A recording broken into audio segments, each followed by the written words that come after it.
First order of business, we have the minutes of the regular session meeting of Wednesday, April 12, 2017. Mr. Chair, I'll make a motion that we accept the minutes of the regular session of April 12, 2017 as printed. Second. All those in favor? It's 3-0. Next, we have the regular session minutes of Thursday, April 20th, 2017.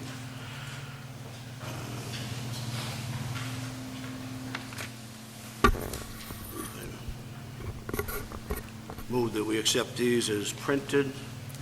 Second. All those in favor, that's 2-0, one abstention. Do you have any citizens' concerns? Seeing none. Mr. Gordon, would you go over the communication announcements, please? Sure, Mr. Chairman. So, just a couple of announcements here. The spring yard waste drop-off is scheduled for the following Saturdays, May 27th, June 3rd, and June 10th, from 8 a.m. to 1 p.m. Location is Maple Ave, the lower compound, the old landfill. Yard waste may be dropped off at the above site, and yard waste is defined as leaves, grass clippings, garden materials, shrub, hedge, trimmings, weeds, and brush. Residents may take yard waste to the drop-off site in biodegradable paper bags or any other type of container. Only biodegradable bags can be left at the drop site. The Holbrook Town Forest is having a trail maintenance day on June 10th from 10 o'clock to 1 p.m. and volunteers are needed. And this is a Saturday, June 10th. So let's see, they'll be asking that you wear bug spray and bring bottled water, and the meeting spot will be at the Sodergren-McKay entrance, which is the Pine Street to Forest Road to Park Drive entrance at 10 o'clock. So if you want to participate in that, be at that Park Drive, Forest Road entrance, Pine Street entrance at 10 o'clock on June 10th. The Norfolk County Mosquito Control District will be spraying beginning on or around May 30th through September 29th.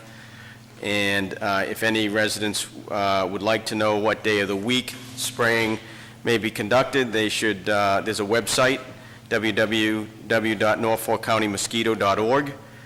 Or you can call 617-582-6216. And so that's an ongoing application that runs most of the summer. Town of Holbrook has a vacancy on the Conservation Commission, so any folks that are interested in applying for that position should send a cover letter or an email to myself, Tim Gordon, Town Administrator, and it can either be sent by mail to 50 North Franklin Street, Holbrook, or email tgordon@holbrookmassachusetts.us. We're still seeking applicants for the part-time position of veterans agent. Again, if folks out there are interested in applying, those resumes and cover letters should be sent to me at Town Hall or at my email address, tgordon@holbrookmassachusetts.us. And that's all the announcements. I do have an email that I'd like to read. It's coming from the property owners at 58 North Shore Road, and it's addressed to myself and to Margie Godfrey, and it reads, I wanted to take hi Tim and Marjorie, I want to take a quick minute and thank Arthur Boyle and the Health Department and Sheriff Bellatti's office for their help in cleaning up the dumping grounds behind our house. We purchased the house in the late fall, and once the trees were bare and the snow melted, we realized that we were in fact living next to an impromptu dumping grounds. Arthur came out to assess the situation on the day I called. I think he was there in about 20 minutes, and promptly called me back to discuss the extent of the issue. I'm sure I was not my best self given my high level of frustration and stress around what to do, but Arthur assured me that I was not crazy and that he would do something to help us. From that point on, he kept us in the loop on the cleanup proposal and timing until the project was finished. He even swung by the house and spoke with us regarding logistics of the dumpster location and removal route. I really felt like he went above and beyond to make sure we were in the loop and prepared, and it was a huge relief for us to know Arthur had everything well under control. The cleanup itself is amazing, and the team from Sheriff Bellatti's department did a great job. I can't thank Arthur enough for his patience, troubleshooting, and help. I don't know what we would have done without it. Thank you, residents of 58 North Shore Road. So that says it all. I can't really add to that. So great appreciation to our Inspectional Services Department, Arthur Boyle, and to Sheriff Bellatti's office.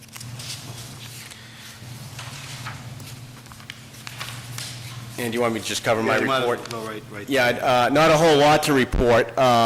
You know, we're in full mode for Memorial Day. We have, planning is more than underway, but needs to be finalized, and we're getting real close. We have the ceremonies at the cemeteries. The Wendell Cemetery will be at 8:15, and the Union Cemetery will be at 9 o'clock. The We Remember Memorial Day Parade will start at 9 a.m. right here in the square, and if folks want to register for that, it's at racewire.com.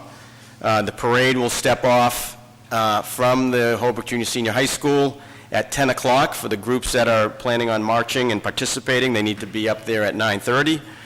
And then the ceremony here in Mary Wales Park will take place, you know, as the parade arrives here, and we're hoping that we don't have rain. And then the other item I had, I am recommending that the Board of Selectmen task the Economic Advisory Board to take a look at the JFK and the South School and come up with a repurpose plan for those two facilities, and then report back to the Board of Selectmen with their recommendation. So I wanted to get some feedback from the board on that. A lot of communities put together a separate committee, but I think we've got a really strong Economic Advisory Board that is certainly up to the task. And it would be a fairly quick process, I would assume. We would start, they generally meet once a month, so we would, I would schedule a meeting. I'd talk to the chairman, Mike Units, and we'd schedule a meeting for, you know, June, and strategize from there and determine, you know, what the meeting schedule would need to be and how to report that back to the selectmen. How soon is the school department going to turn over the... The South School, they did take a vote to turn the South School over to the town. I believe it's September, the turnover date is September 15th, but I'll get the exact date. I believe it was, you know, right after, you know, shortly after Labor Day. I heard that they had some interest in keeping the Kennedy School, which seems sort of foolish to me. Yeah, so I think that's all the more reason to get some folks around a table to kind of brainstorm what the options are. I think the South School is a little bit of a, it seems straightforward that we could issue a request for proposals and see what type of offers come in. But I certainly don't want to be doing that in a vacuum. I'd rather have a group to discuss that with, and a group that would come back and report to the Board of Selectmen on a recommendation, and then we could have a meeting just to discuss it if it was off cycle. But I've heard a lot of things. I've heard that we could do an RFP and get rid of the Kennedy School. We could split it up and keep the building, keep the fields, but sell the building. We could get rid of the whole thing. So there's a lot of ideas out there that I think all need to be vetted and considered, and then a decision made as to what's best. That area has a great possibility of becoming a successful area, business-wise, for the town. Yep. And condos, etc. Post office. And as you point out, that whole corner, Oh. you know, you got the vacant corner all the way, almost around the corner, so, to The One thing. Raycroft bought the old shoe barn or Next to it. and that, and the school, and his post office right across the building. It's a great potential, and if they got the corner with it, you'd have a lot that could be done there. So keep in mind, I'm not suggesting that you give the Economic Advisory Committee any authority over what to do, just to study it and to report back to the Board of Selectmen. We need to make a motion to, I think it would be good to take a vote on it. take a vote on the motion. So you wanna just make a motion to Sure. have the, I make a motion that we have the Economic Advisory Committee take a look at the two schools and report back to the Board of Selectmen with any findings or discussion that they make towards it. Second. 3-0. Great, thank you. That Thank you. concludes my report. Are there any Thank you. questions? Any questions from the board?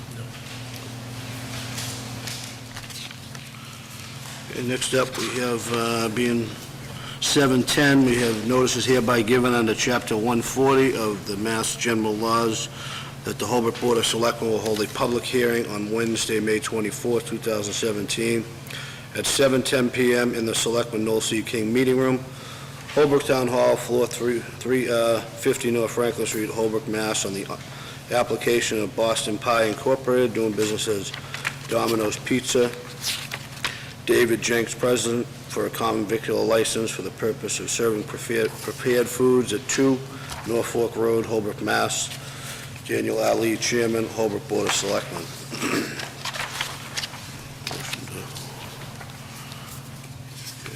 So, Mr. Chairman, I guess I'd ask Bill Mohan, who, familiar face here, who opened up the Domino's, to sort of walk us through this transaction. Thank you. Mr. Chairman, members of the board, it really doesn't seem like almost 3 years ago that I was standing here for Rob Rivard and TBD Pizza, bringing Domino's to Holbrook. I remember that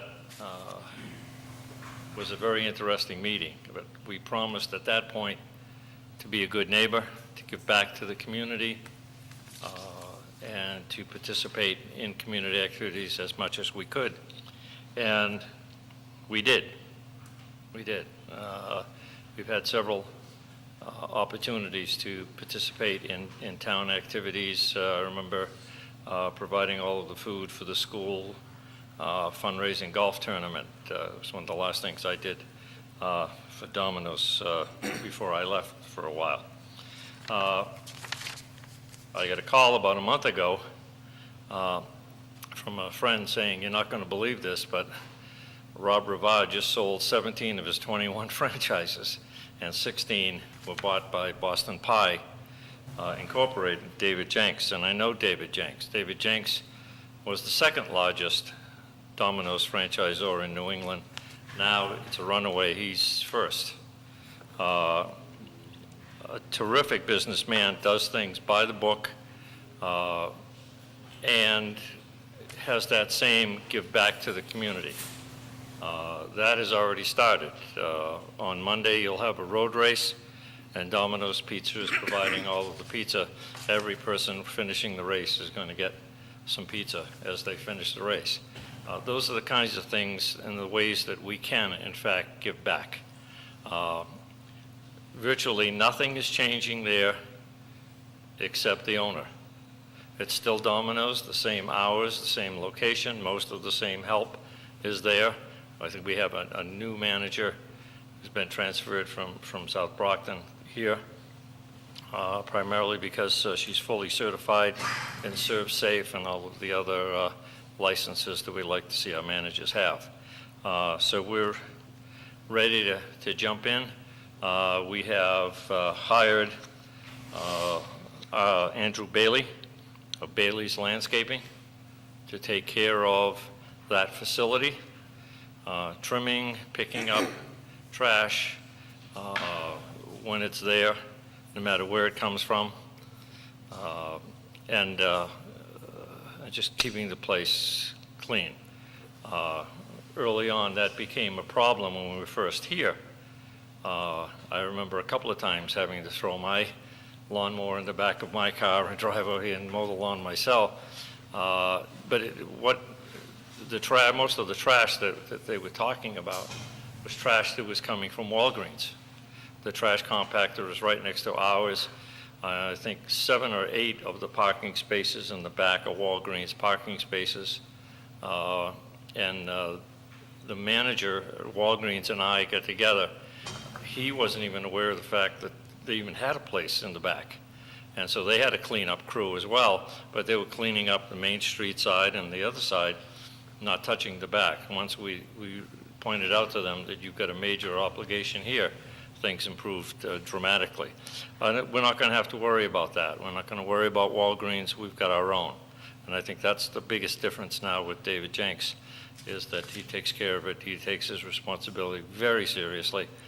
And he's delighted, and I'm delighted to be back in Holbrook. I did receive a couple phone calls from residents on Norfolk Road. I'm not surprised, but go ahead.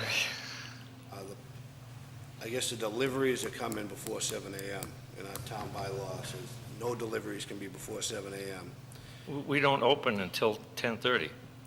You can drop a delivery. Oh, delivery trucks? Delivery trucks, I'm not talking. Oh, okay, yeah. all right. So, one of the residents said that it's about 5:30, anywhere from 4:30 to 5:30 in the morning that there's deliveries going in. Okay. And, I will make sure that David is aware sure of that tonight. You let them know that it's, the bylaw says 7 o'clock. Absolutely, okay. Before you can conduct Not a problem. business there. All right. Also, you guys share trash services with the Dunkin' Donuts? Yes, Okay, so the other thing is they're going out when they're leaving at 2 o'clock in the morning, dragging the barrels over to Dunkin' Donuts you know, and, making noise doing that. So maybe if they could use a two-wheeler when they're bringing it over there. no problem. Okay, we'll do that. Okay. Okay, great. Why would you be sharing a dumpster with Dunkin' Donuts? Well, The basically. business between you. Basically because it was a situation of where you're going to put the dumpster. We didn't want to put the dumpster near any residence. We didn't want to put it alongside of the street, facing the street. I mean, it's just, it solved the problem for 2 companies. They were able to get a bigger dumpster. We were able to get them to empty it more often. And so 2 companies, and we cut our dumpster bill in half. But you created a problem for the neighbors. If that's a problem, that problem will be fixed tonight. I won't leave Holbrook till I'm over there tonight. Thank you. And the problem that we called about, that I talked to you about, was not being mowed. Yeah, the contract is It was- to mow it weekly. And I believe that's a local landscaper. It's David. I don't know. Andrew Bailey's Landscaping. I don't know. I don't know where they're from, but the contract is spring cleanup and weekly follow-up and weekly mowing as needed. That's the contract. Okay. Okay. Yeah, those were just some of the complaints that, Yep. the neighbors had called me on, and I told And them we'll that address I would those forward that. 10 minutes from now down there. Okay, appreciate that. Okay, great. Being a public hearing, there's anyone in the audience wish to speak? Seeing no one, okay.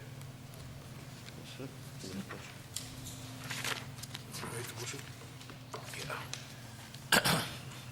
I move that the Board of Selectmen grant the request of Boston Pie, Inc., DBA Domino's Pizza for a common vicular license in the order to serve prepared foods at 2 Norfolk Road. Second. All those in favor? Oh, Just, I want to, is Mr. Jenks here? No, he's not. Okay, He's in sorry. New Hampshire. Okay, got it, sorry. so that's 3-0. Thank you. Thank you. Motion closed. Are you going to stay with this company, Mr. Mohan? Well, from your lip, I will tell Mr. Jenks that was part of the discussion tonight. I honestly don't know. Okay. I mean, it's just, this is a new company. I'm in the process of changing 16 franchises over, and we've got 2 franchises coming up next month at the Zoning Board of Appeals, and we've got 3 other contracts, not considering changes that I'm doing also. I'm sure David's going to have an awful lot for me to do. Okay, but I think you have my card, and you won't hesitate to give me a call. And even if I'm not with him, if you give me a call, if I have David's number, I'll call. Okay. Thank you. Okay, thank you. Number 2 on your agenda is the Blue Hills, and I sat through that at the Canton meeting, so I will excuse myself and not sit through that again. Okay, thank you very much. Okay, thanks, Bill. Move that we close the public hearing of Domino's Pizza on May 24th, 2017. Second. All those in favor? Opposed?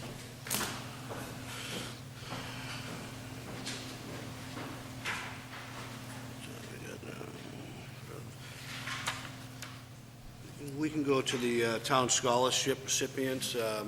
Mr. Dingledye, if you could come up.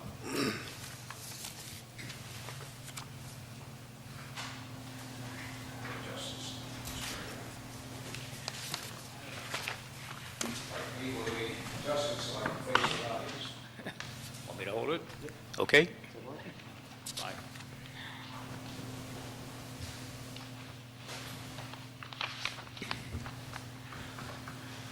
Well, good evening, everyone. I'm Dave Dingledye. I'm the chairman for the Town of Holbrook Scholarship Committee. And I'd like to begin by thanking the members of the Scholarship Committee for their excellent work at reviewing the 14 applications that were submitted this year, and for narrowing down the choice to the 2 students who will receive the scholarship award this evening. Needless to say, it's never an easy selection process, with many students submitting high achievement marks in their academic records, along with very commendable records of work experience and school and community service activities. Their statements of plans for their future careers and the appraisals which they receive from their high school guidance counselors and other respected adults who know them quite well provide these extra points of commendation that move them high on the evaluation scale.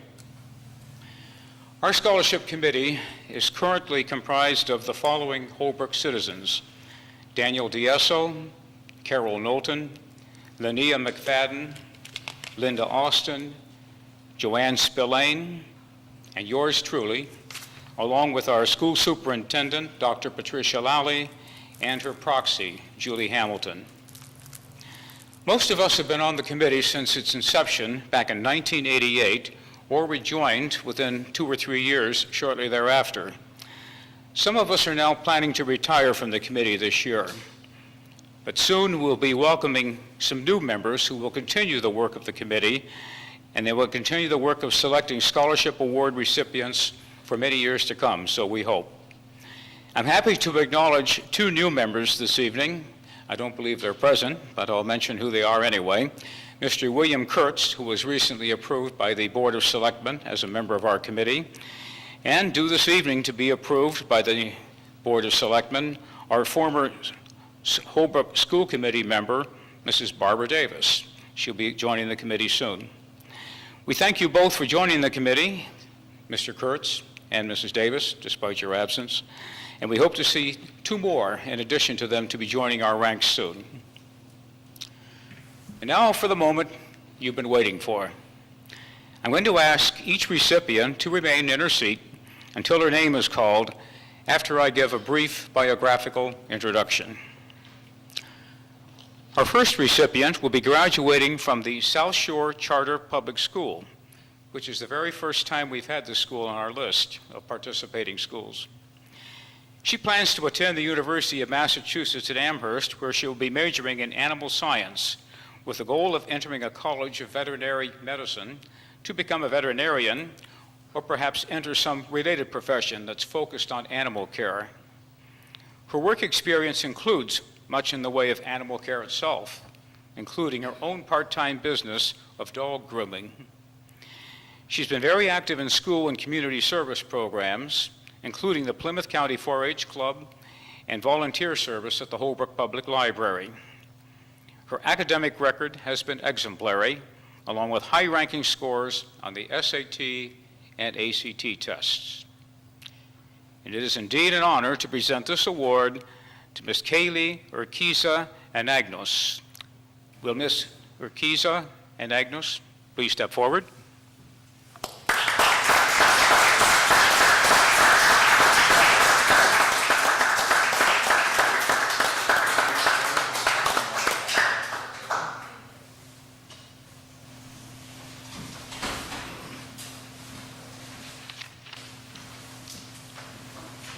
Our second award goes to a young lady who will be graduating from our own Holbrook Junior Senior High School. She plans to attend the University of Massachusetts at Boston, where she will major in biology. Her goal at present is to attend medical school, where she will prepare for a career as a neonatologist. For those of you who don't know what that means, it means a pediatrics doctor who specializes in newborns. Her record of work experience includes part-time service as a hostess at Linwood's Cafe, babysitting, and tutorial services. Among her many extracurricular activities at the high school, she's been very active with the National Honor Society and the Student Council. Her academic record, along with commendable SAT scores, has placed her as number 2 in her graduating class of 60. It is an honor to present this award to Ms. Kelly Ann Moscone. Will Ms. Moscone step forward?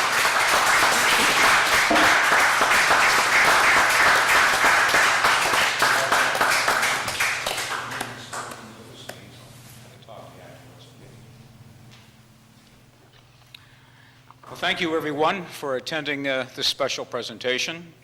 On behalf of the Town of Holbrook Scholarship Committee, we express our sincerest hopes for much success in the education and career paths that these two young ladies have chosen to follow. Congratulations once again.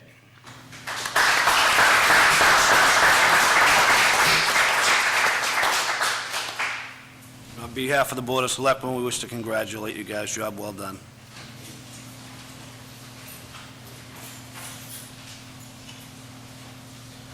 Next, we have an appointment of the Town Scholarship Committee. We have one applicant, I believe.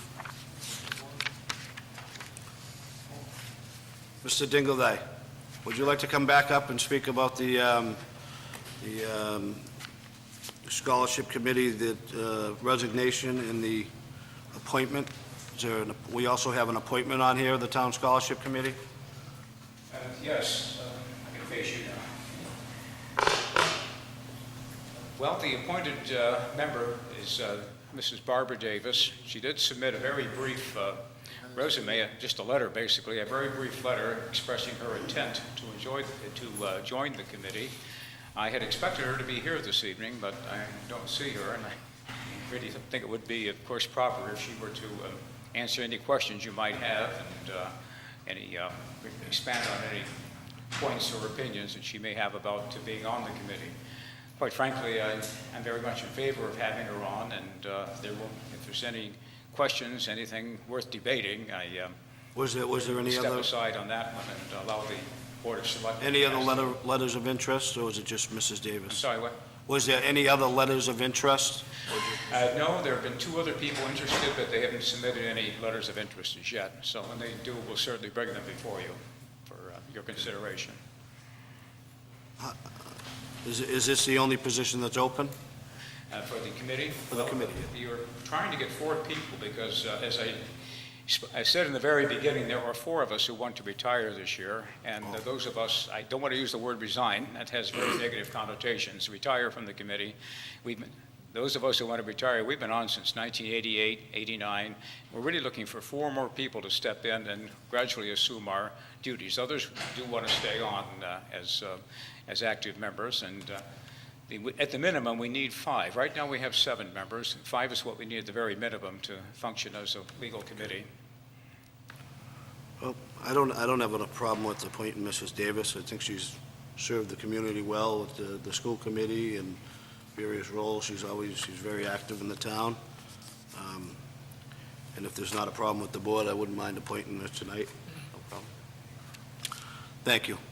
I move that the Board of Selectmen appoint Barbara Davis to the Town Scholarship Committee effective July 1st, 2017, with a term to expire on June 30th, 2020. Second. Second by Mr. Sheehan. All those in favor? 3-0. Okay. Being 7:30, we got the Blue Hills presentation on the school project. So we have Mr. Stephen Moore here from Blue Hills. And our and Michael Francoska, who's the Holbrook School Committee rep. Good evening, everyone. Good evening, how are you? Good, good. Michael Franzosa. Those of you who don't know, I won the election for the... You were the write-in candidate, right? Yeah, I was the write-in candidate. Congratulations. For the representative of Holbrook for Blue Hills. Thank you. And on behalf of me and the rest of the school committee, I'd like to thank you for having us up here. I don't have a whole lot to say, but Mr. Stephen Moore here has a little packet to show off, so I'll let him take the stand. Thank you. Thank you, Michael. I will.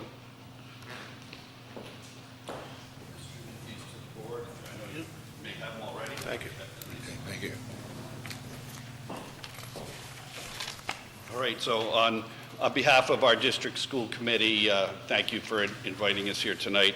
And the superintendent intended to make it, but unfortunately our awards night was scheduled after we got this date on the calendar, so he's out giving scholarships away, which I think you can understand, as seeing how you just did that. So thanks again. Thanks to Mr. Gordon for putting this together. I'm here at your request, so I'll do what you wish. If you have questions, I'll be glad to answer those. We do have a brief presentation that we've done for a number of our communities. At this point in time, our major objective for this project is to create awareness that it's going on, to provide some information as to why we're doing it, and what's the timeline moving forward.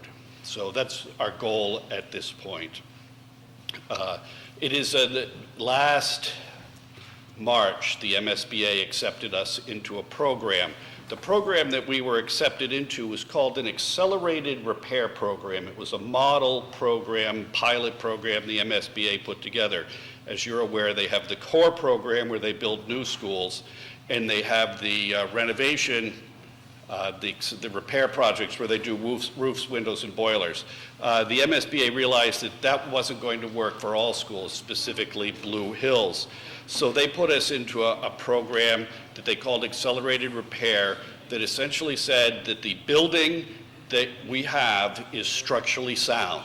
There's nothing wrong with the building, and it's also educationally adequate. So if they were to put money into it for the next 50 years, it would be able to serve the students and provide adequate programs. The MSBA was not going to invest any money into buildings that could not continue to provide an education. I know the town of Holbrook has been through the MSBA process, so you're very familiar with that. Let me just tell you a little bit about the team we've put together. We do have an owner project manager. It's Doran Whittier. They're out of Newburyport. Our design team is Drummy Rosen Anderson, and our construction manager at risk is Consigli, and I believe they are working on your project here, if that's not correct. And there's also a school building committee, of which I am the co-chair. There are 3 school committee members on that, one from Braintree, Dedham, and I guess there's just, and Canton are on that, along with myself, the superintendent, and the facilities director and the principal. The need for the project is pretty simple. The building is 50 years old as of last year. It's a great structure. It's 300,000 square feet of building that sits on our campus, so it's a rather large facility. School buildings were designed to last for 50 years. Our superintendent had been submitting statement of interest to the MSBA for the past 6 years with no response. When the building turned 50, the MSBA said, hey, we're interested in talking to you. So we got their attention through that. The major components of the renovation, again, this building is structurally sound. We're not going to be adding any renovations, no new space, no additions, I'm sorry. There'll be no additions to the building at this time. There'll be some restructuring of some classrooms to create another science lab, but the basic structure is going to remain the same. What's going to change is the windows are going to go. They're all single pane windows from the 1970s, completely inadequate. The electrical infrastructure is already in the process of failing. We had set aside some money a couple of years ago to repair that, but now that we're in this program, that's on hold. The plumbing is 50 years old. The HVAC system is limping along. None of these systems will last another 50 years. They're going to need to be replaced. Also, when you start to do a repair of that magnitude, you trigger a couple of other things in the building code. One is life safety codes. So now we have to put sprinklers throughout the building. So that's a big component of the project. We also have to take a building that was built in the 1970s and the 1960s and make sure that it can meet all of the Americans with Disability Act accessibility codes. So there's a lot of money going into that as well. Also, our technology infrastructure will be redone because we're going to be essentially ripping the guts out of the building. So it's too hard to try and save little bits of everything as you go along. It's just easier to gut and replace. Couple of things that are more on the nice to do side is we are going to put in all new student lockers. The lockers we have are 50 years old. They look at. We'll see some new doors. We'll see the new door latches that are ADA accessible. The MSBA said we didn't have enough science labs, so they've asked us to convert one classroom into a science lab in order to meet the project. So that is the need for the project and what's going on. The anticipated cost right now, and we are in the schematic design phase of this project. At the end of June, our design team will be submitting the schematic design to the MSA board for their approval at the end of August. The cost today, the working estimate, is $86,500,000. We know it is going to be less. We've already hired the CM at-risk firm. They're less than was in the budget. We had put money aside for modular classrooms to temporarily house students while we renovated the building. Consigli came in with a plan where they could work second and third shift, essentially go into a classroom in the evening, remove all of the furniture, go in, put in the HVAC systems they needed, redo the windows, do whatever they had to do, clean the room, put it back to normal. There would be no need for modular classrooms, and there'd be no disruption to the students. So we're not going to be displacing students while we're doing it. That alone will save close to $1.5 million, not having to have those things.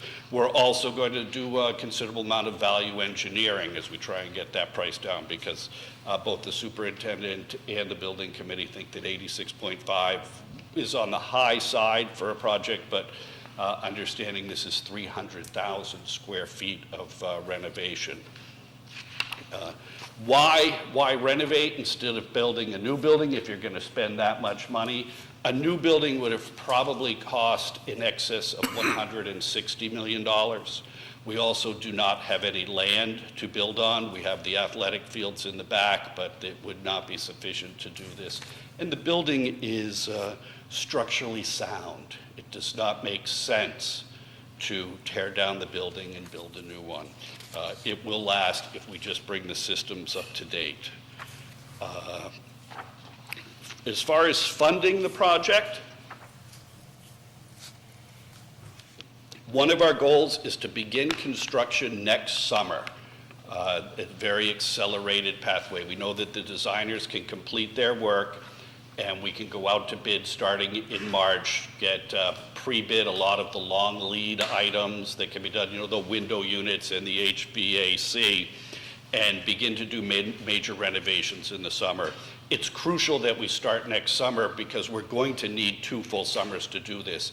If we have to push it out another summer, that's a 5% escalator in the cost of work that's going to be done then, and we do not want to do that.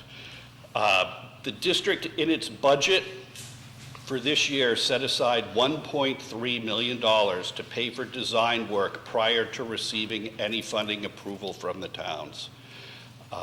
If the MSBA votes on this project in August, we would bring it forward to the towns, and we're using the number 86.5 million right now. We'd bring that number forward to the towns for a vote. In the way the statute is written, all 9 towns have to agree to the borrowing in order for it to pass. 1 no, and we cannot borrow by getting a town vote. The next step to do if that were to get turned down would be a ballot initiative. We could go out and have an election at the district's expense, just a ballot initiative. If that were to pass, it just needs a simple majority of people to pass that, and then we could go ahead with the borrowing. The district will fund the work through December. January would be our timeline for needing to borrow the first batch of money.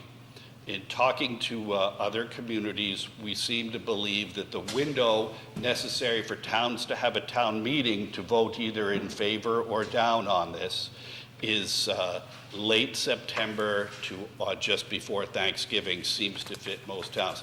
If that would work for Holbrook, if you do or do not have a fall town meeting, we'd have to talk about that and see what we could do along those lines. But most of our communities have said that that would work. That would allow us to borrow money in January if we were to get that approval. We would do an initial ban of about $10 million in January. That would carry us through to July 1 and slightly beyond. We would then borrow the second half of the first half of the payment. So we're going to borrow about 10.5. The first half is 23.25 million. We would borrow the second half in July. So this would help us with the payment schedule. And then a year, the following January, we would borrow the remainder of the money and finish the project in the summer of 2019, in time for the 2019-2020 school year. In the brochure that I gave you, there is a little sheet that explains the cost to Holbrook for this project. The way the funding works is, again, we would have to get an approval to borrow the entire $86.5 million. Right now, our reimbursement rate is 50%.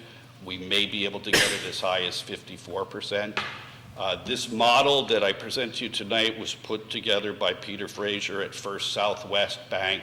I know a number of the communities in our district do business with them. It assumes level debt payment models. It's based on an enrollment of 140 students, and it's based on the 86 million.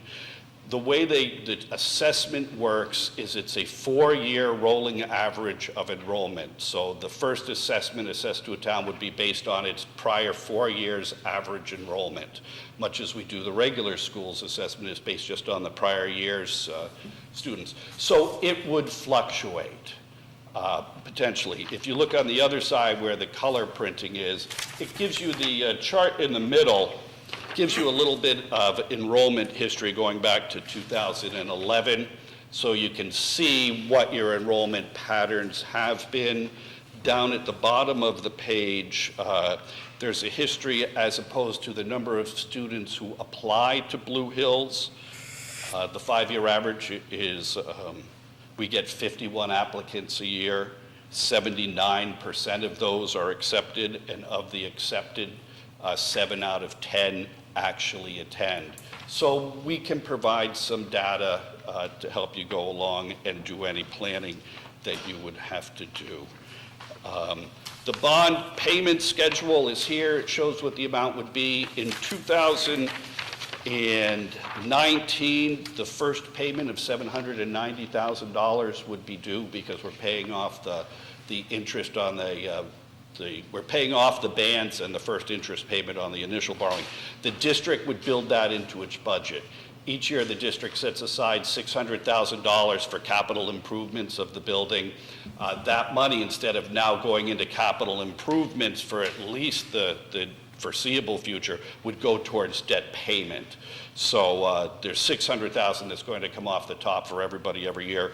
We anticipate the FY19 payment to be completely absorbed by the district. The first time any community should see an assessment would be in the FY20 budget, and that would be a small increment. For Holbrook, it's $311,000.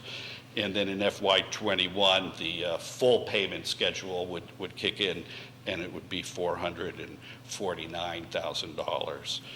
The district will do what it can in its budgets those years to make sure that we're not asking for significant operating increases. At the same time, we are putting on the member communities an assessment for repairing the building. We're very cognizant of that.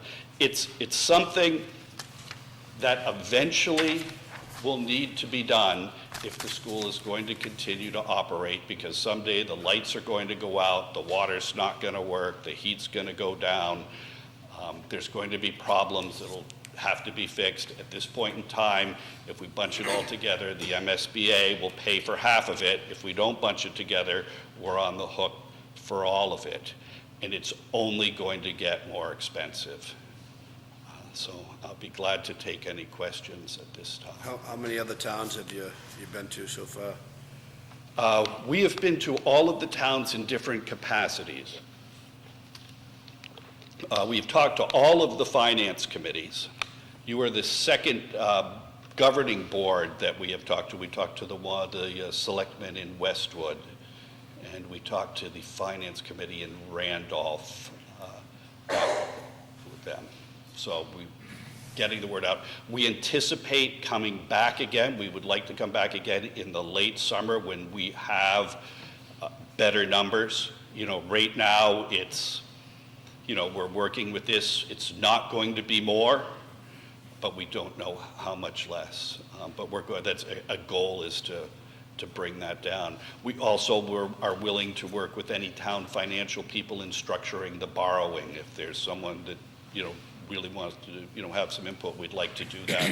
Because I'd rather answer the question, you know, if you ask us why did we do this, well, here's the people that got together and we decided, rather than just have the district decide. So we're in favor of that as well. Yeah, I think it'll be good to come back in late summer. We're missing a couple board members tonight, so I would definitely like to have them be here. You know, obviously they'll get this package. Yeah, we will have more in-depth information. You know, this doesn't really tell you exactly what we're going to be doing, and we'll be able to tell you that, you know, heating repairs, the HVAC system is going to cost this, fire suppression is going to cost this. We'll have a detailed breakdown. It's just very early in the process. It was key to us. We had a meeting where we invited a lot of town administrators. Mr. Gordon came on behalf of Holbrook to let them know, and that's one reason I think that we're here tonight. We want to let you know what's coming. It's you know, and it's I know that 3 years for the budget's not a long time, but we wanted to get out in front of it as soon as we could and just have you understand the need. And then we'll come back and talk about solutions. The need and the funding tonight, and then the solutions in the future. Any questions? Mr. Chairman, just wonder if I could, Steve, could you just go over the timeline again in terms of the vote and the town meetings, because that's important. So there is a letter that will be, so there'll be a vote by the school committee, and then there'll be a letter issued to the member towns. So, and so the statute around this is, first of all, the MSBA, we know it goes in front of their board on August 28th. At some point, our school committee has to vote to authorize the borrowing first. Then they have 7 days to send a letter to the towns. The towns then have 60 days to vote.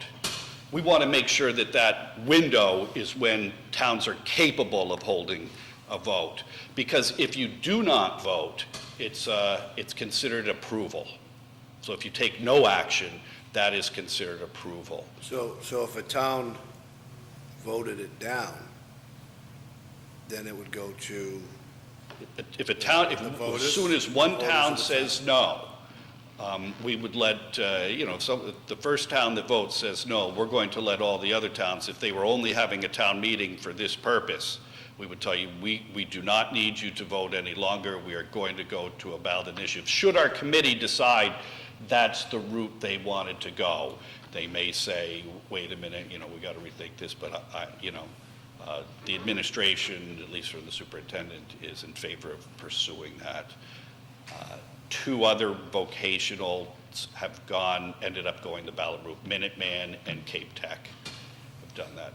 Some of them, I think Cape Tech went right to it. We felt it was important to at least give the local governing bodies the chance to weigh in on it and to respect your opinions of what was going on rather than just go around you to a ballot.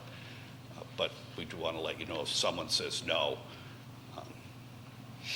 Excuse me, what percentage are you getting from the state or what other financing? On the schematic design part right now, we're at about 53%. So we anticipate 53%-ish. The budgeting numbers that we've used here are 50%. One nice thing about our project is there's not a lot of ineligible costs. I mean, this is a pure renovation. We're not putting in things that the MSBA would reject. Things where we might have some trouble with them is, our district offices are also housed in the school. We have essentially 3 classrooms that are considered district office.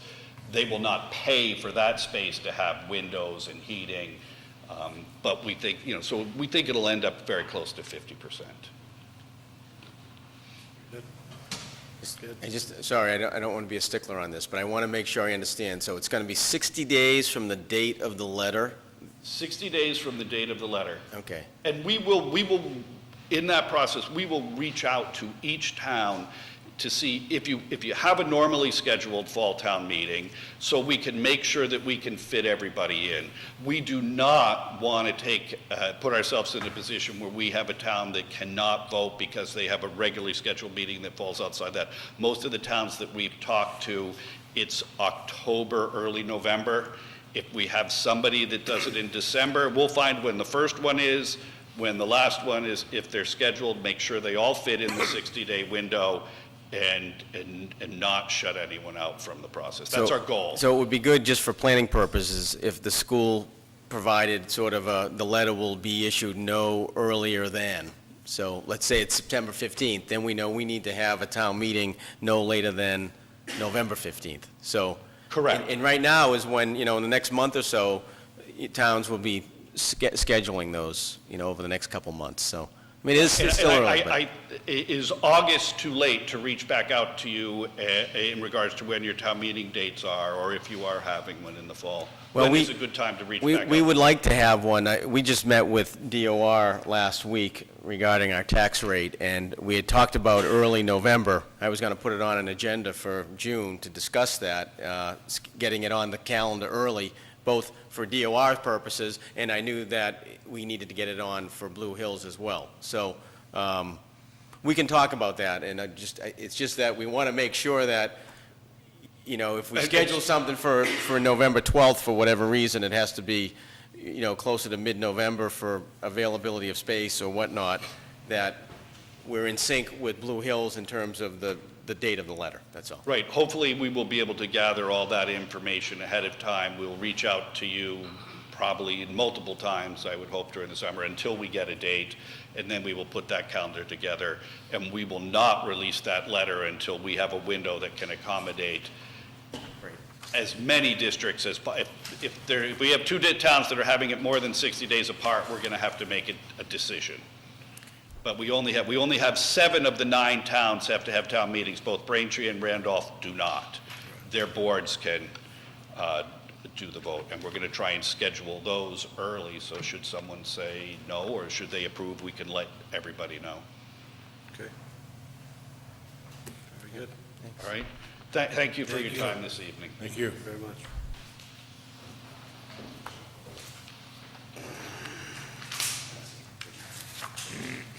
Bye-bye. Next, we have vote to to approval of the plan endorsed by the planning board concerning the petition for plan approval of properties RE Company Incorporated, regarding 16 Pond Street. Mr. Chairman, we have with us for that, we have the property owner, Mr. Zabowski, and his attorney, Frank Marinella.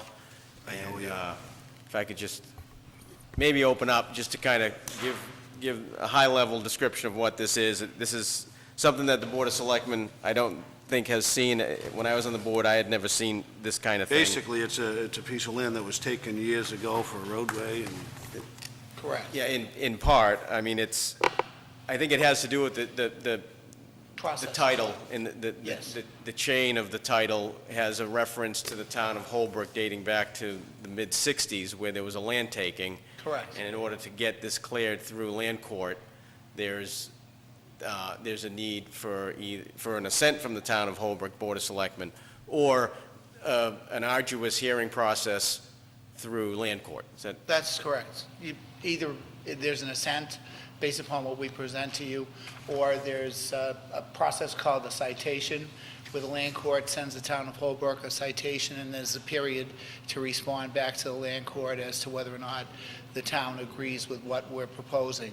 So just, there's really two steps to the process, Mr. Chairman, members of the board, and for the record, Frank Marinelli, my office is at 439 Washington Street, Braintree, and I'm attorney for Properties Real Estate Company.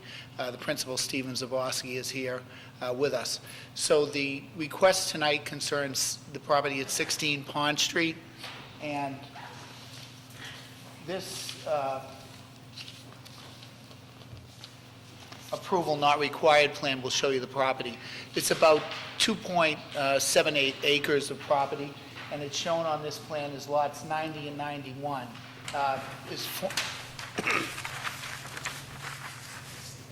Currently, lot 87 on the current land court plan. So when the property is subdivided into 90 and 91, the land court does a new plan called 7832-7, which is based on this plan. So there are two steps. The first step was January 4th of this year.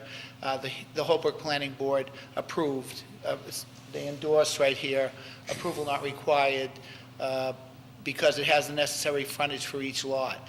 So then the second process, and just to Tim's point, I found an article tonight on what is the difference between recorded and registered land in Massachusetts, and I'm sure the board has some understanding of it, but it says, the keeping of real estate title records in Massachusetts is accomplished under two systems of management. Like metric versus standard forms of measurement, the two systems offer differing approaches to the same task. Recorded land offers less government oversight and represents the majority of land title record keeping.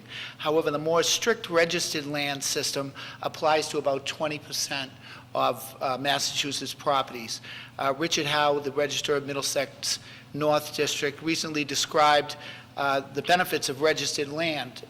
The Commonwealth of Massachusetts guarantees title to registered land, so if a problem occurs, the state reimburses the property owner for any losses. A certificate of title is issued as a decree in which the land court declares that a particular person is the owner of the property, and then the Register of Deeds in Middlesex, South Eugene, Brune, added that the criteria for filing documents affecting registered land are much stricter than with recorded land. So that's what this is all about, as Mr. Gordon referred to and the board referred to. This is registered land. We can't just take the plan and record it as is normal in the Registry of Deeds. It has to go through the land court. The plan is reviewed by the survey department, which we've dealt with in the land court. And then we get a status report, which I know Mr. Gordon and Town Council have received, which basically gives us two assignments. Get an assent or request for citation from the town of Holbrook. And the reason, as has been pointed out, is because in March of 1964, the town took a piece of land which redefined Pond Street Doesn't seem like a big difference on the plan, but there's a former line and there's a new street line. So the plan that we're submitting recognizes the new street line pursuant to the taking by the town of Holbrook in 1964. And that's the reason why you would get notice or you would be asked to give an assent. And that's pretty much the presentation. If you have any questions, we're happy to answer them. But we would, it sounds obviously, the more pretty expeditious way is Yeah, it to sounds have, pretty straightforward to me, and to have an assent. where the planning board has already signed off on it, I went into, I sat down with Town Administrator Gordon with it for a while. He explained everything to me. I felt comfortable with it. I don't know about I others. was there. Yeah, so, any questions? Okay, Thank you. very good, thank you. I move that the Board of Selectmen assent to approval of the plan that divides Lot 87 into lots 90 and 91 as shown on the approval not required plan endorsed by the Holbrook Planning Board on January 4th, 2017 concerning the petition for plan approval of properties R.E. Company, Inc. regarding property located at 16 Pond Street, Holbrook, Mass. Second? All those in favor? That's 3-0. Thank you very much. Have a good night.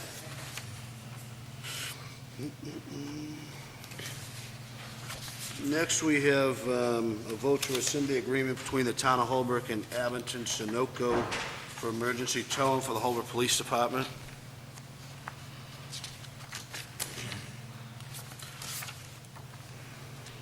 I wish the public could see Evening, Chief Smith. the rainbow of shirt colors back there. Good evening. We reached an agreement with Abington Sunoco a while ago to do our towing for us. They were told that they had to secure a lot in town.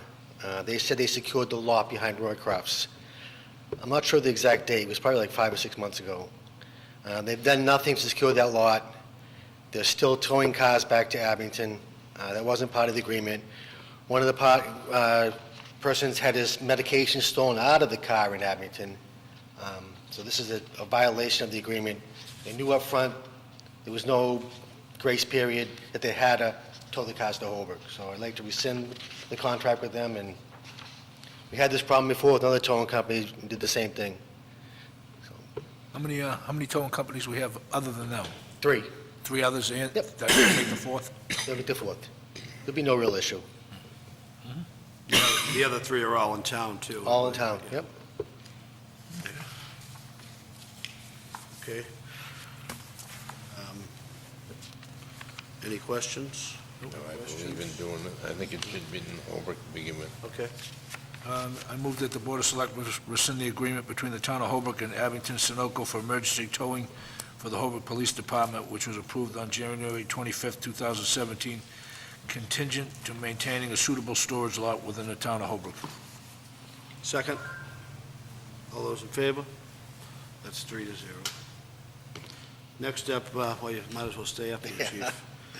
We have the, consider the request of the police chief to use the assessment board to fill the position of police sergeant.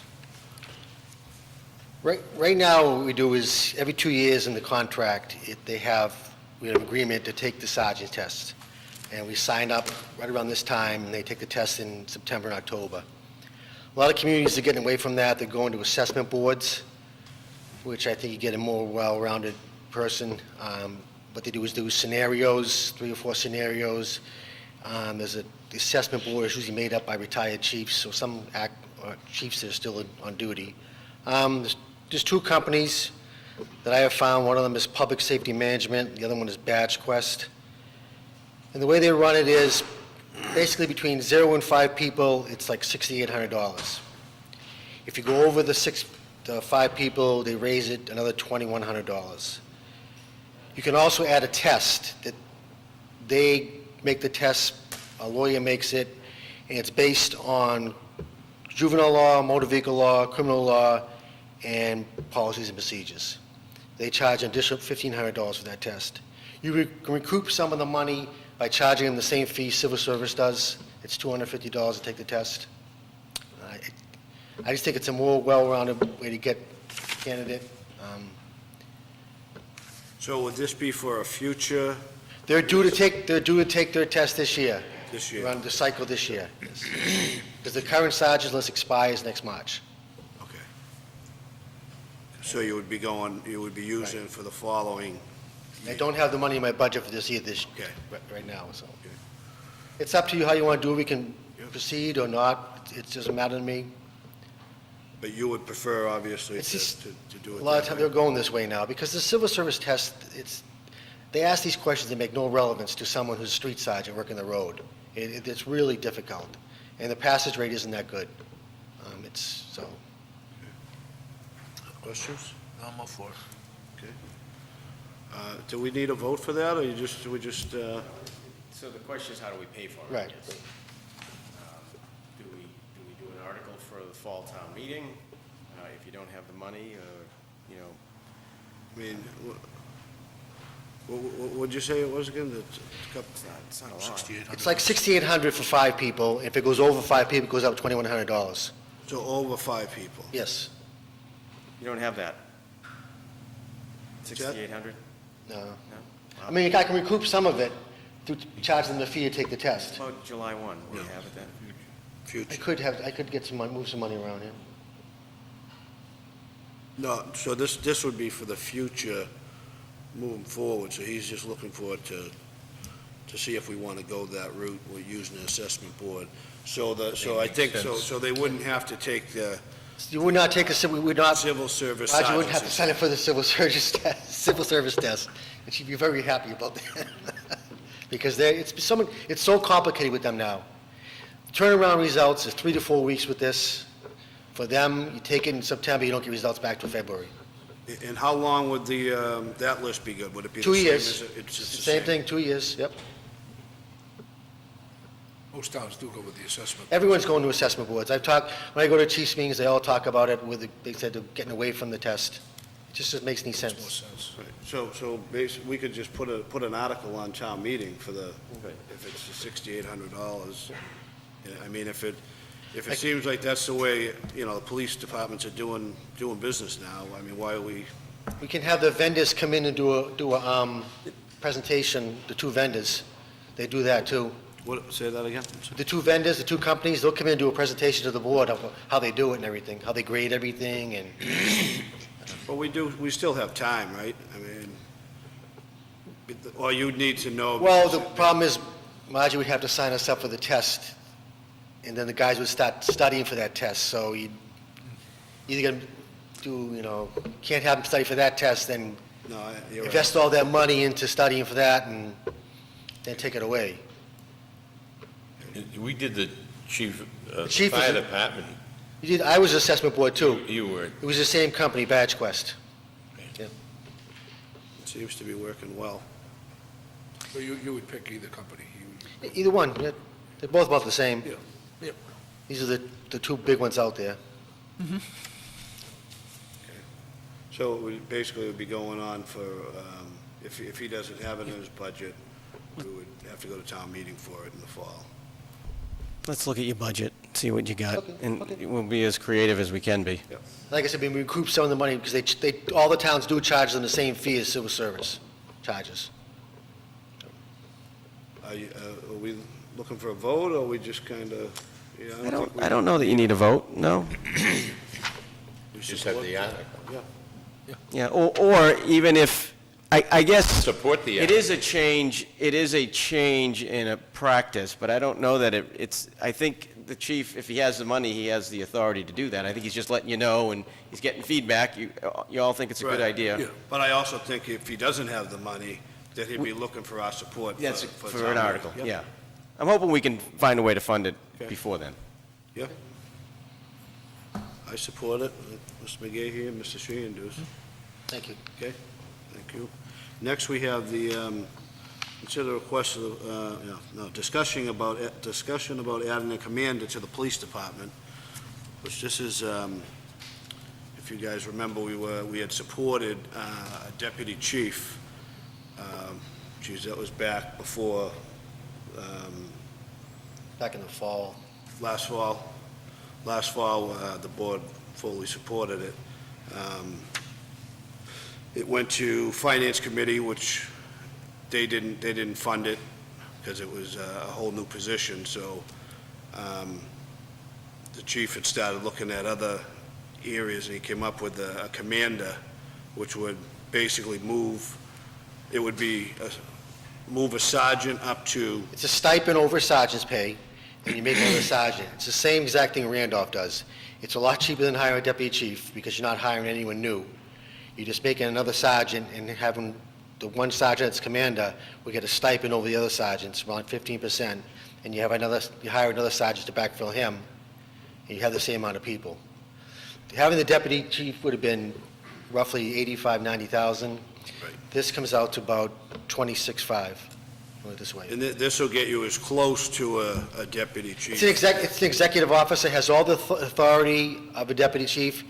They normally, a chief would wear 4 stars, the commander would wear 2. And Works well in Randolph. Randolph has 2 of them. 2 of them. They have 1 for patrol and 1 for investigations. We don't need And 2. we're the only town around, I believe, that doesn't have either a Doesn't have deputy a chief or executive officer, no. anything. Even the small town of Avon has 1.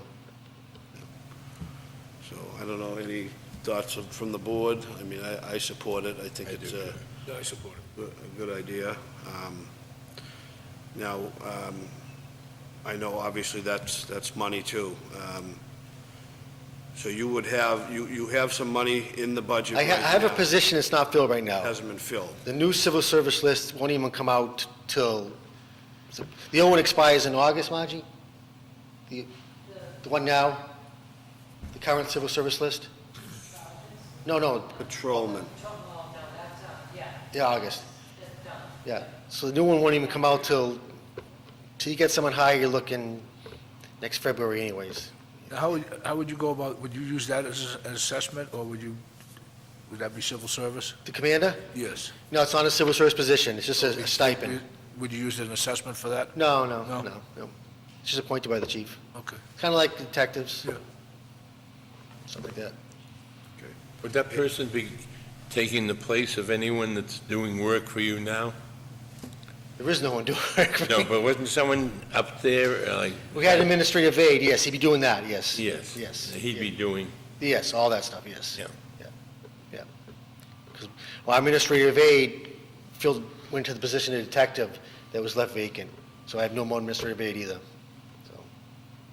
No, I think it's only fair to have somebody, I mean, granted you have sergeants, but it's always good to have somebody that you can, Because they're street signs, they're not able to come in and help me do stuff, they gotta worry about what's going on the road. The commander will be there in the daytime to help me, we can work together to make decisions, do stuff, Now, would that strictly be a daytime yes. commander or nighttime? Daytime, or- daytime. okay.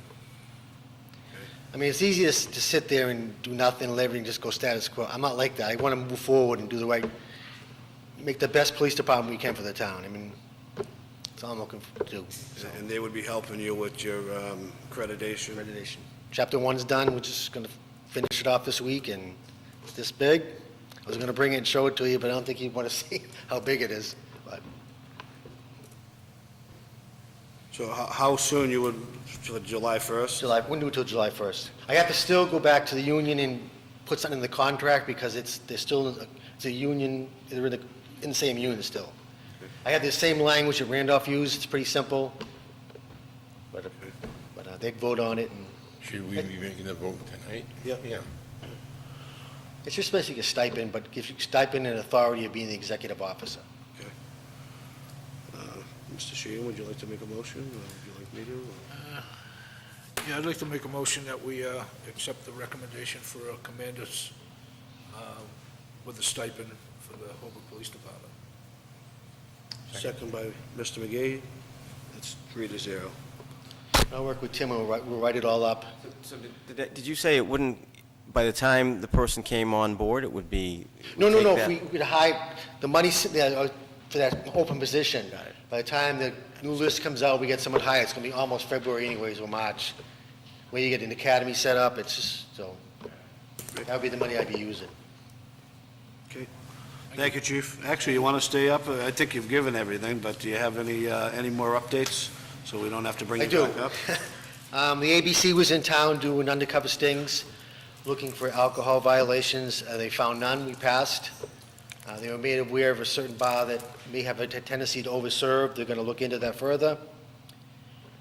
All the computers have been installed in the cars. We're just waiting to download our record management system. Hopefully that'll get done this week. We've been having car breaks again. It's the same thing, people leaving their car doors open. You have to lock your cars in your driveway, because they just go through and rifle through anything. That's important. They're not breaking the windows, they're just opening the door and rifling through the cars. It's important that everyone locks their car doors. Our patrol canine, Josh Knowlton and Bo, were in Franklin looking for that missing young man. Fortunately, they didn't find him, but they were there during that day of search. That's because we're part of Metrolec, so all Metrolec was called out to go in there.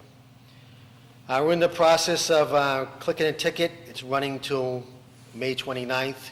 We're on a grant. They give us $2,500 for each campaign. I think most of the money's been expended already, so it'll end probably this Friday. And we're getting ready for the road race and parade on Monday. We got our barricades and all our stuff set up in the trailer today. We're ready to go. Get that MBTA message. We already spoke to him. What is that? Okay, yeah, so we already spoke to him about that. So we're ready to go. Hope it doesn't rain, but hopefully have both motorcycles out there. And we're gonna set up around 7:45, get ready, then just put the barrels out, and then when times to close the road, we'll just close the road and go from there, and jump to the next location. Very good. Thank you, Chief. Thank you. So for people that live along that road race course, which is North Franklin, Johns Ave, Pine Street, Weymouth, and Plymouth Street, that road's going to be closed down at just before 9 o'clock on the northbound, eastbound, southbound on Pine. And then, just that half, so people just need to be aware of that. Okay. Next, we have vote to award the bond anticipation note for the pre-K to 12 school project in Weymouth Pine Sycamore intersection. Paul?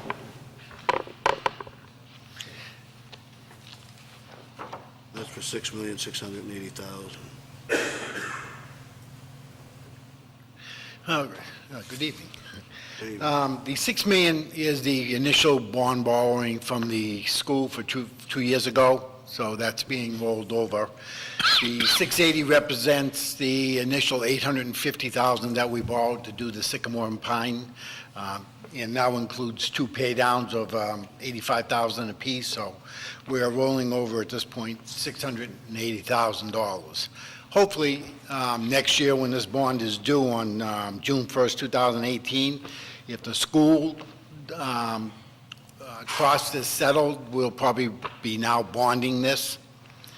But as it stands right now, we're borrowing, again, rolling it over. We've got a net interest rate of just under 1%, 9.85. So today's times, that's good.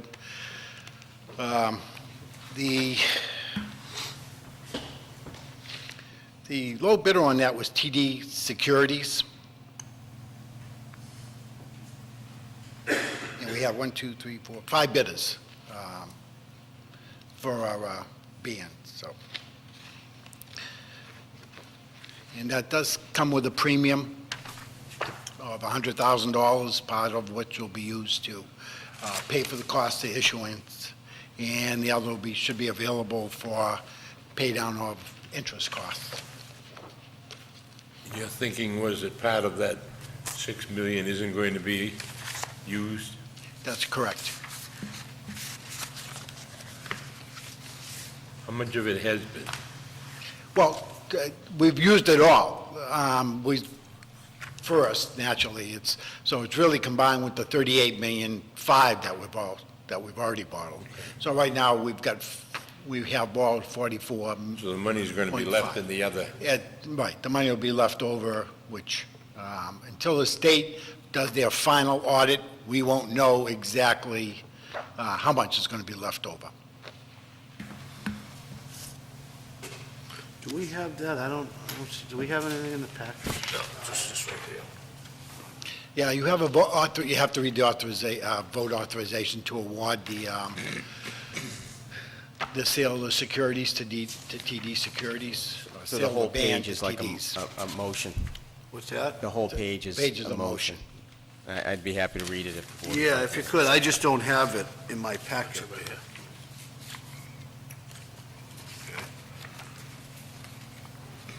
Okay, any questions? Sure. So I, the clerk of the Board of Selectmen of the Town of Holbrook, Massachusetts, certify at a meeting of the board held on May 24, 2017, of which meeting all members of the board were duly notified and at which a quorum was present, the following votes were unanimously passed, all of which appear upon the official record of the board in my custody. Voted to approve the sale of $6,680,000 general obligation bond anticipation notes of the town dated June 2nd, 2017, payable June 1st, 2018, to TD Securities USA LLC at par and accrued interest, if any, plus a premium of $100,934.80.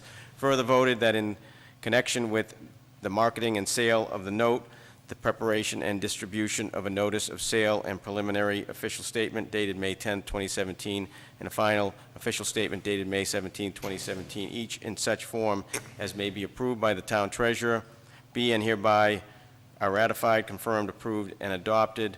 Further voted that the town treasurer and the Board of Selectmen be and hereby are authorized to execute and deliver significant events disclosure undertaking in compliance with SEC Rule 15C2-12 in such form as may be approved by bond counsel to the town, which undertaking shall be incorporated by reference in the notes for the benefit of the holders of the note from time to time. Further voted that we authorize and direct the treasurer to establish post-issuance federal tax compliance procedures in such form as the treasurer and bond counsel deem sufficient, or if such procedures are currently in place, to review and update said procedures in order to monitor and maintain the tax-exempt status of the note. Further voted that each member of the Board of Selectmen, the town clerk, and the town treasurer be and hereby are authorized to take any and all such actions and execute and deliver such certificates, receipts, or other documents as may be determined by them or any of them to be necessary or convenient to carry into effect the provisions of the foregoing votes.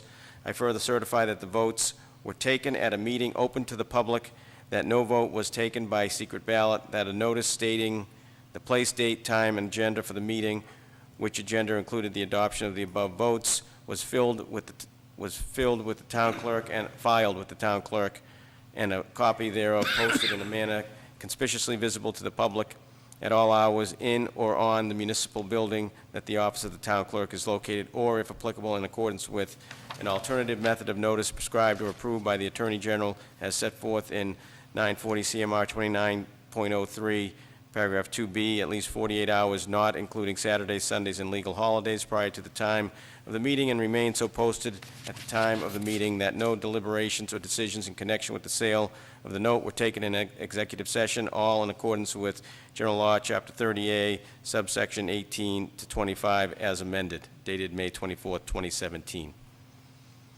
So can they vote that as one? Can they just move, can that be moved? So moved. I'll second it. Second. All those in favor, that's 3-0. Thank you, Tim. Okay, so, thank you, Paul.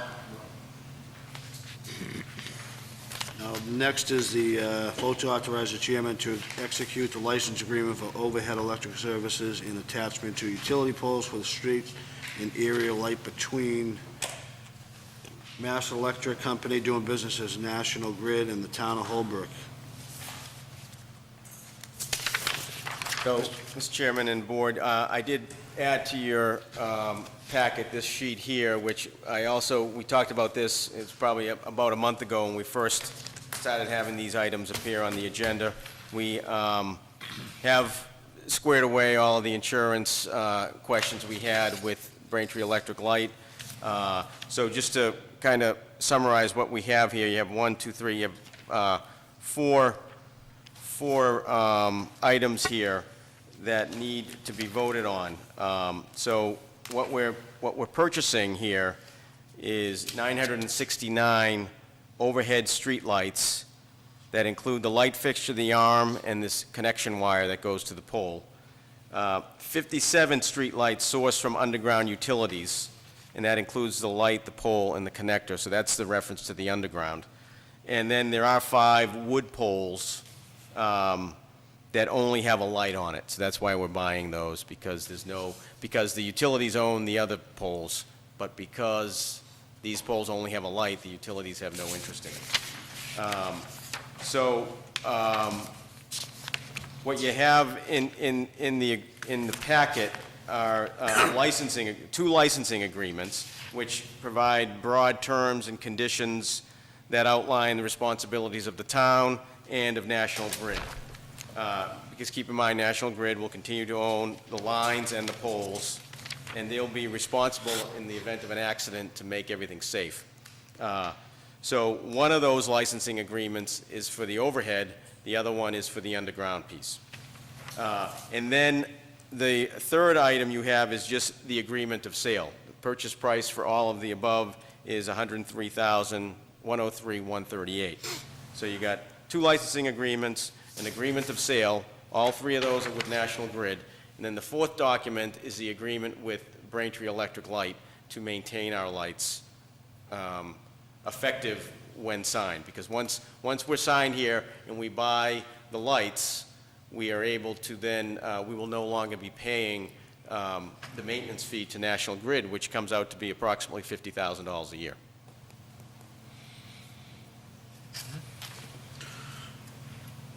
So do we have to, you don't have to read the agreement? No, you don't, you just need to, just the motion, and then and the motions all authorize the chairman to execute. sign So it. to be your signature, and I think you Okay. might need to change, you might have to just pencil mark these signature blocks unless they've already been changed, because this goes back to, okay, so we'll figure that out. Okay. So this would be the motion on the National Grid.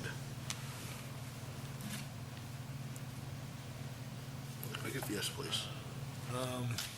I move that the Board of Selectmen authorize the chairman to execute the license agreement for overhead electrical services and attachments to utility poles for street and area lighting between Mass Electric Company, DBA National Grid, and the town of Holbrook.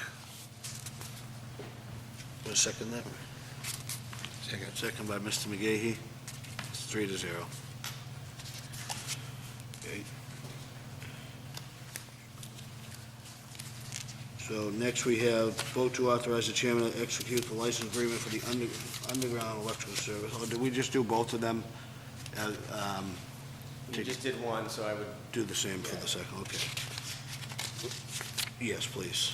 I move that the Board of Selectmen authorize the chairman to execute the license agreement for underground electrical service and attachments to utility poles for streets and area lighting between Mass Electric Company, DBA National Grid, and the town of Holbrook.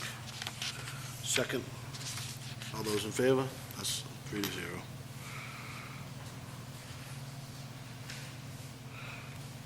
L would be the same thing, vote to authorize the chairman to execute the agreement of sale between Mass Electric and the seller, purchase of streetlights, $103,137.83. So that would be a third motion, if you don't mind. I move that the Board of Selectmen authorize the chairman to execute the agreement of sale by and between Mass Electric Company, DBA National Grid, seller, and the town of Holbrook, buyer, for the purchase of existing outdoor street and area lighting and associated equipment located within the boundary limits of the town of Holbrook for the purchase price of $103,137.83.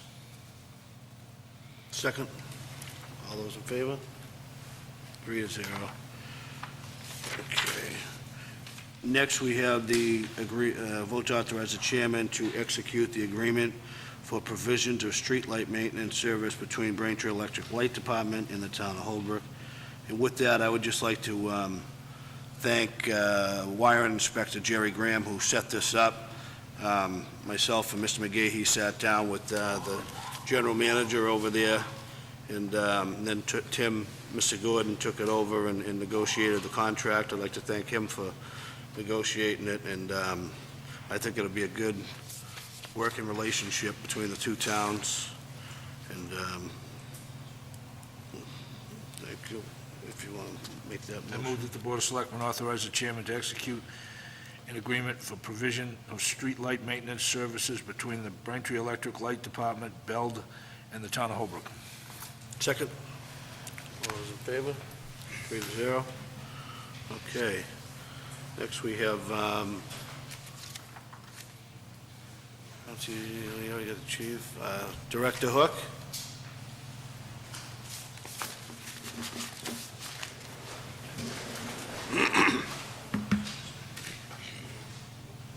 Good evening, Mr. Chairman, board members. A couple quick updates.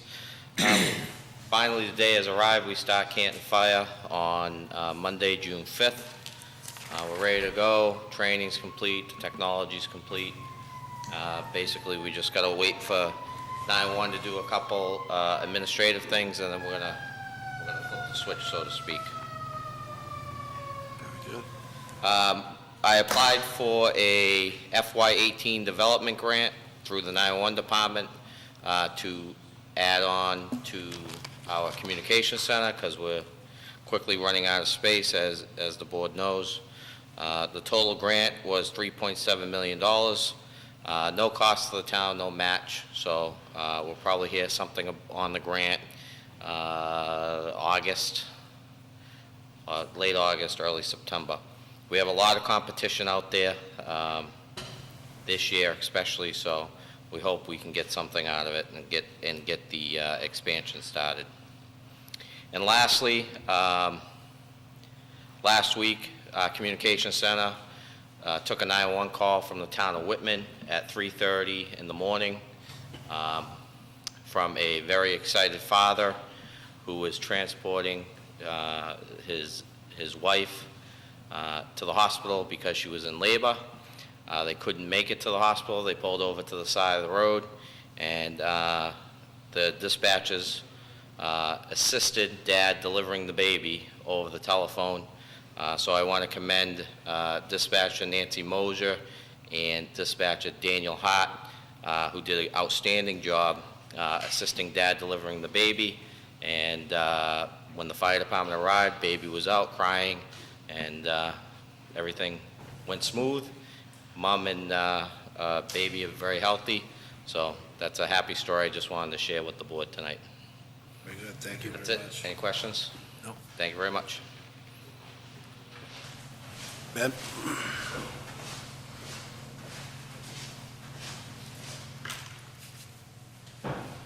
Good evening. Good evening. Continuing with our crosswalk and line painting of the streets. Done a lot of work in Murray Wheels Park, getting ready for the ceremony. Also, we're doing a lot of patching around the town, roadside mowing, working on the ball fields, sweeping the streets. It's just everyday maintenance. We're right on top of things, so that's what we've been doing. Good, good job. Good. Any questions? Questions? You have some summer help now? Starting June, we're gonna have 3 kids come on. I got enough money in the budget for the 3. And come July and August, we're gonna add 2 more, so we'll have a total of 5. Okay. Yeah. So it'll be a big help for us, help ease the vacations that the guys earned. What are those water barrels that I seen they come? Those are rain barrels. Noreen, that's Noreen's little project, and it's been really going great. I see a lot of people picking them up. Yeah, they're $52 for the rain barrel. They're 60-gallon barrels, and you attach them to your downspout on your drainage system on your house. And it helps save on your water bill for your garden. and for What your difference flowers. would it be if it was like just a 55-gallon drum with a hose? I mean, is there I any? mean, and you have to put a pump in there too. to Oh, pump it okay, out. oh, okay. But anybody interested, give the DPW a call at 767-1800 if you want a barrel, a rain barrel. Seems like a lot of people are picking them up. Yeah. I think we've, 60 barrels so far. Wow. Yeah. All right, thank you. Paul?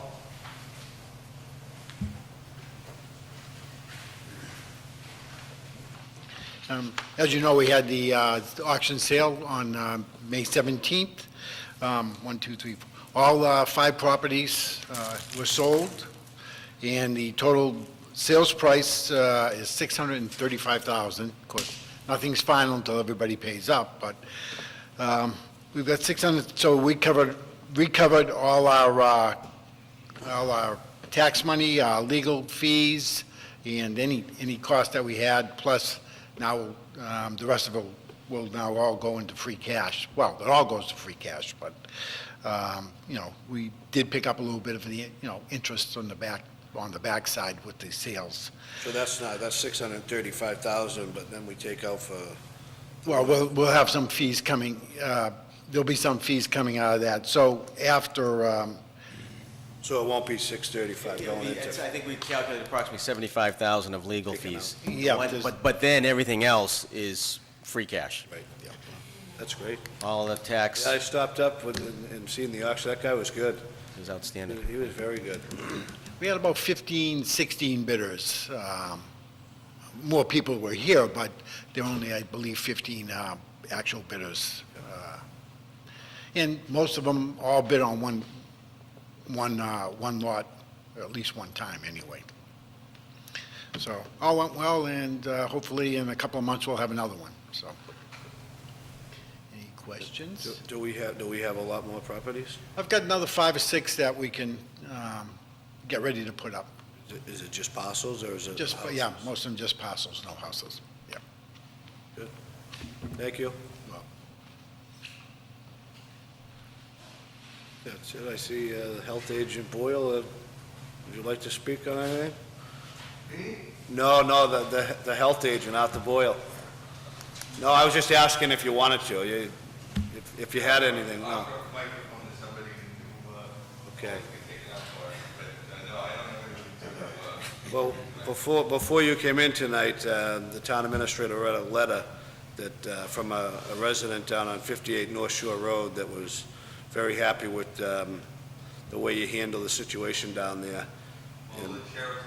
Well, that's what I was getting to next. I was just going to say if Assistant Superintendent Dave Riley could relay that, we could thank him and relay that back to the sheriff, that we really appreciate all the help that the Sheriff's Department does for us. Without the help. Thank you. It was a big project and it cost the town not a dime. Thank you. Okay. Next up, we have citizen comments. Do you have something, sir? Yeah, that's- Now you, yes. Good evening. Good evening. My name Tony Batika from Teed Road. I own a house on 2 lots, 50-50. So 100 feet long, okay? So when they did the sewage, they connect one connection for one house. The house in the middle of 2 lots, okay? So since that time, 2008, I start to pay my betterment with my property tax for 2 connection. Why? This is the first I'm hearing of it. So My house you have... built in What'd the you say, middle You live on of Teed Road? Teed Road, Teed Road. the last house On the right. Teed Road, Yeah. on the right side. So The you're house- paying for 2 connections? Yes. Since 2008. Well, what we could do is we could have, do you have 2 lots there? Do you have 2 lots? 2 lots. So Is the house on both, so there's a stub The for, house on the middle of 2 lots. so the house is on both lots? Yes. So it's one lot? Right, but I think what he's saying, is there two connections? No, one connection. Okay, One connection, but I'm paying for two. He's paying for two. well, That's gotta be the betterment fee that he's talking about. that's what he's talking about, When the yeah. line goes in front of your house in the street, it doesn't matter if there's 3 stubs, 4 stubs, you still have to pay for going by. So you gotta pay the betterment going by, whatever the length is going by lineal feet. But if this one house in one lot, 100, they're gonna I have to pay for two? Well, you gotta, yeah, what you have to pay for is I believe it's the lineal feet going down your property. Yeah. Yes, 100. So you have the whole 200 thing. feet. correct. So if you have 100 feet and you have one connection. Yeah. So you pay for one connection, not two. Right. I believe it's by lineal feet, isn't it? I think it was The like betterment. $16 or $12. 16? Per foot? Per lineal foot. Yes. Yeah, so it would be I believe it's the length of your land, right? That's how it goes. So it's the length of your land. So if you have 100 feet, that's what you pay by, $16 per lineal foot. He has 200, so he's in the middle of two 100 No, he only has do you have a 200 feet or 100? 100. So your lots are 50 and 50 is what you're 50 saying? and 50, 100. So yes, you would have to pay the 100 feet that goes at the property that you own. You would have to pay if it's $16 per lineal feet is what you would have to pay. So you would have to pay the 100 feet that go, just like anyone else would have to pay whatever their length of land is, they have to pay that. Did you go to the assessor's office? Did you go to the assessor's office to see what you were assessed for? The who? The assessor's office. I don't know who. I mean, because this is all new to us. Right. I mean, I talked verbally with the people in charge that time. They said, that's the way it is. If you go But to, if you have one connection, you have to pay for one connection. no, I do. you have to pay what goes by your house. So the length of the land is what you're paying on. You're paying for the pipe that goes by your house. Yeah, per lineal, right. So if you want to stop down tomorrow, see Patrick in the assessor's office. Yeah. He could show you everything and explain. Okay. And I'm paying the betterment since 2008, okay? Finally, in February, I decide to pay off because I pay partially the whole thing, okay? Every year I pay partially the betterment, okay? So I decide, because they said that they can combine the two lot on one. One tax bill. Yeah. So they said you can't do that unless if you pay what you had left over from the betterment. The betterment. Okay? So in February, I decide to pay off to combine the two lots. Okay? I paid in February. Before the last payment is due in May this month, in May 1st, I paid off. Okay. Okay?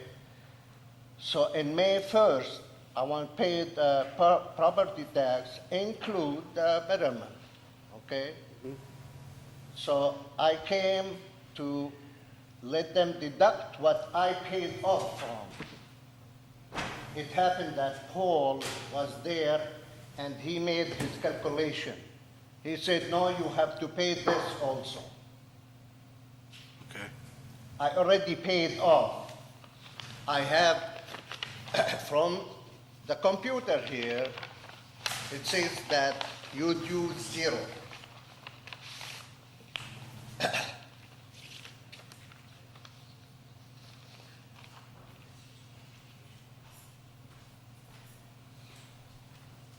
I paid in February. Okay. So I think that the best thing to do is come in tomorrow morning, talk with the assessor's office, With who? With the assessor's office, Patrick and the assessor's office. They'll show you, you know, your map and how big your lot land is that goes by your house, and then they'll be able to explain that to you, that it, you know, how much you have to pay going by your house per You're land. saying you paid it off before And they can help May. with that too. Yes, I paid off before May. And why do you have to pay, why do you have, what is, would you, Because Paul didn't accept, he said you have to pay.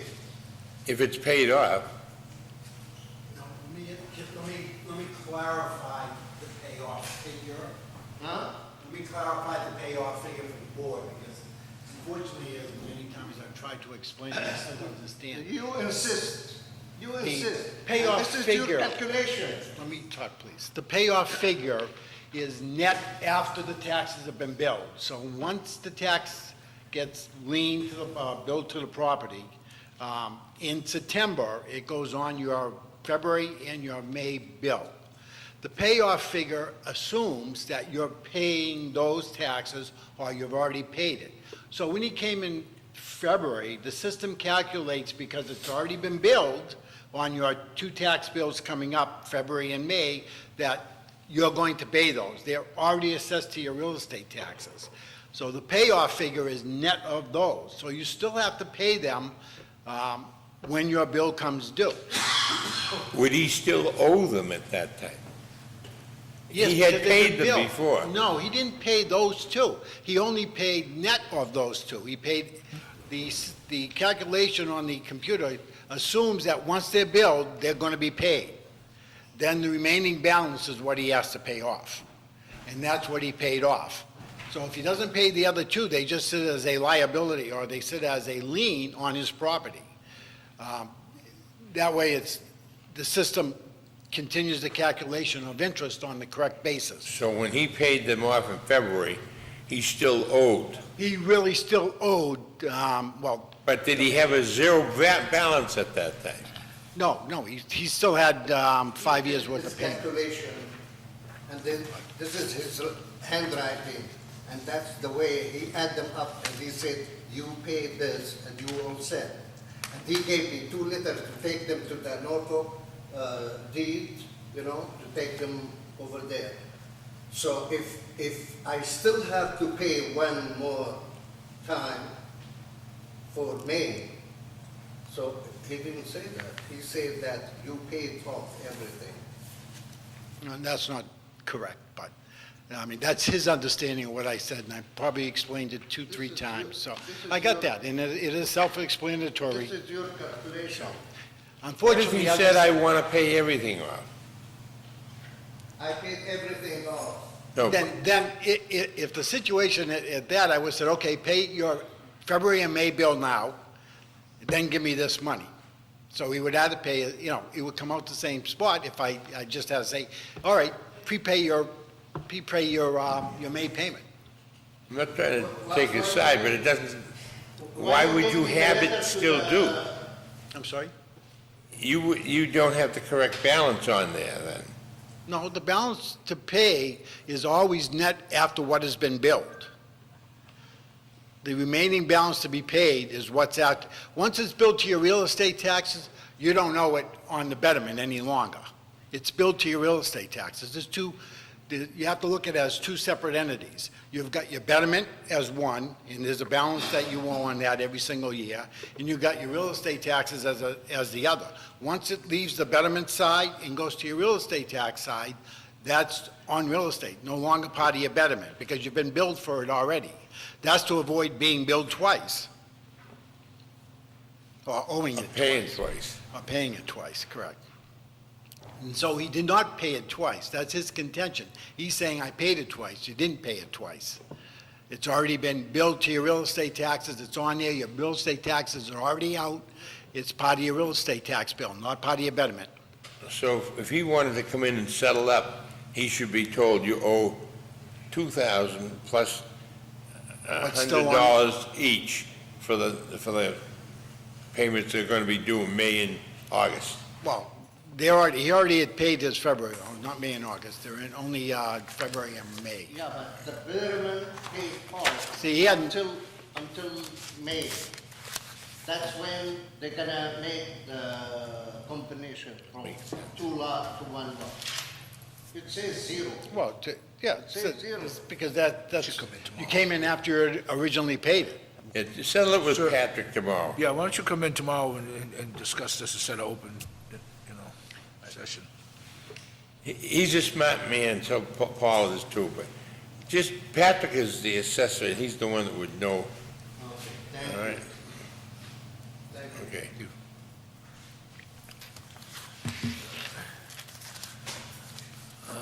That ends this meeting. We have to break for executive session with roll call vote. Rick, yes. Kevin, yes, and not return to open session, right? No, that's correct. Thank you.